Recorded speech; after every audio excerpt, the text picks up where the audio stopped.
അപ്പൊ പിന്നെ ഒരു കണക്ഷനും ഇല്ലല്ലോ. ഞാൻ ഡിഗ്രി ഒക്കെ പഠിച്ചിട്ട് ഒരു ദിവസം ഒരു ബസ് കയറാനായിട്ട് ബസ് സ്റ്റോപ്പ് നീങ്ങിപ്പോ ഇപ്പൊ ഇവിടെ നിൽക്കുന്നു. അപ്പൊ ഞാൻ ഞെട്ടിപ്പോയി. ഇത്രയും വളർന്നോ? പിന്നെ വളർന്ന് സുന്ദരമായിട്ടിരിക്കുന്നു. അപ്പൊ ഞാൻ ഒന്ന് പ്രേമിച്ചാലോ?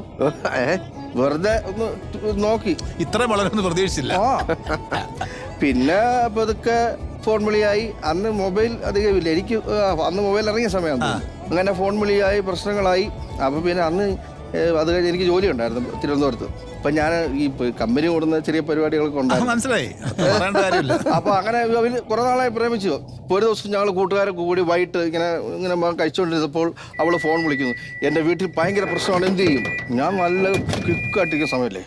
ഞാൻ പറഞ്ഞു, നീ എന്തിനു പേടിക്കണം, നീ പോരെ, ഞാനുണ്ട് ഇവിടെ എന്ന് പറഞ്ഞു. ഇതൊക്കെ പറഞ്ഞു, ഓക്കെ പറഞ്ഞു. രാവിലെ ഞാനിത് മറന്നുപോയി. രാവിലെ ആള് വീട്ടില് വിത്ത് ബാഗുമായിട്ട്. അപ്പൊ എനിക്ക് അതല്ലാതെ ഞാനപ്പോ എനിക്ക് തിരുവനന്തപുരത്ത് ജോലിക്ക് പോകണം. ഞാനിത് മറന്നുപോയി. ഞാനപ്പോ ട്രെയിൻ കയറാൻ വേണ്ടി ചെങ്ങനെ റെയിൽവേ സ്റ്റേഷൻ ചെന്നു, ടിക്കറ്റ് എടുത്തു. പടി കയറി ഇങ്ങനെ ചെയ്തപ്പോൾ ഒരാളവിടെ നിൽക്കുന്നു. ഞാൻ ഒരു പരിചയമുള്ള മുഖം ചെയ്യുന്ന. നീ എവിടെ പോവാ? അവളോട് ഞാൻ ഇറങ്ങി വന്നോ?